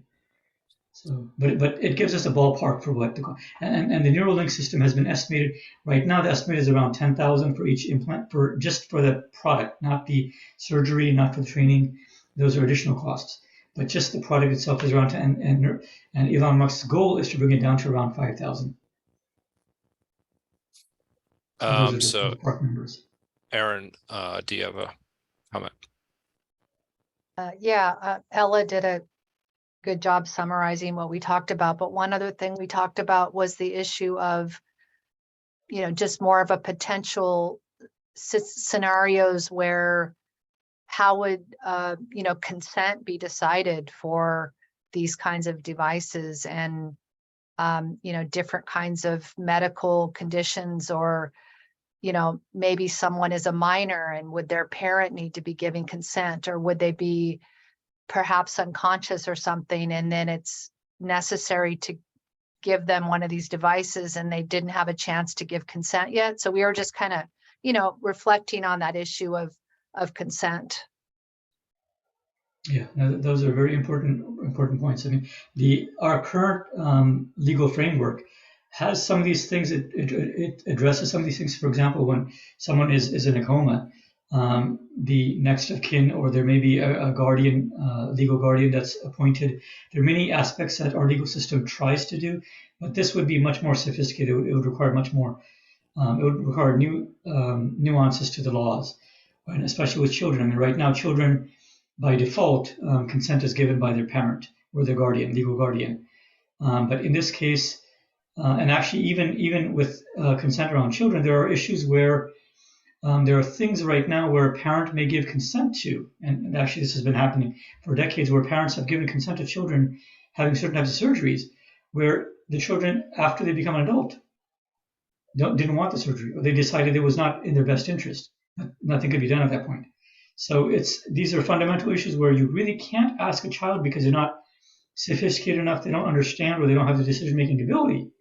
Yet, what you want to ask is their future self, what they wanted, and that's something.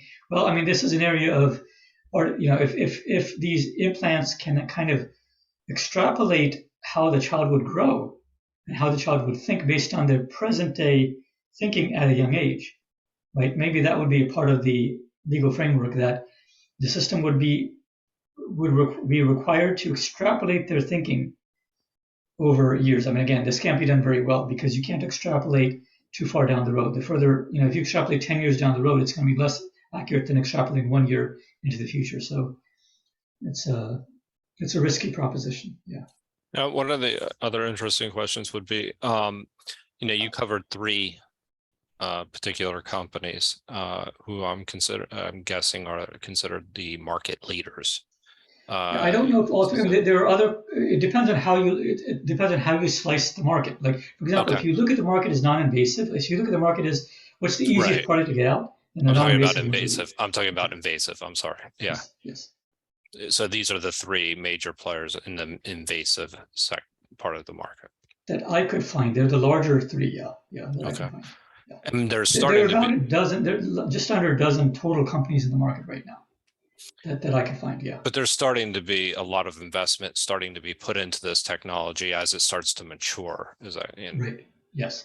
I mean, investments are in the $100 million range now, which is it's not huge, but it's for just to give context, these are all startup type companies. So for startups, that's a good size number. That's a very big number. Yeah. So I mean, and as the industry grows, maybe it'll be market potential is quite large. So I mean, that as investors come along, that that maybe they'll be more willing to take a risk. And anyway, so if nobody else has any comments, then I'm going to go ahead and announce our upcoming events.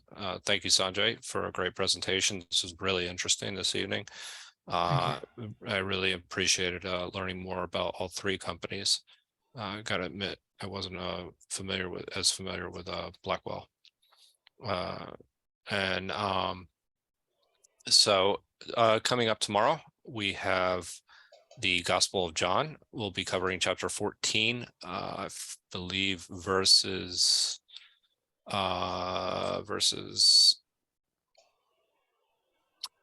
believe it's verses 8 through 14. And that is tomorrow at 9 o'clock. And then we are going to be covering our once a month Bhagavad Gita monthly discussions. And that is on Friday, December 23rd at 9 o'clock. And we have a Monday, Poetic Mondays with Maritza listed for the 26th, but she announced that she'd be taking the next 2 weeks off. So I don't know if that is if that posting is going to stay up there. So, and then next week, I believe we'll be back with Phil and his presentation on mimesis. So I think that will be that should be interesting as well. The lecture series has been very good. So thank you, everyone, and everyone have a great evening. Thanks. Thank you, everyone. Thank you. Thank you. Thank you, Joe.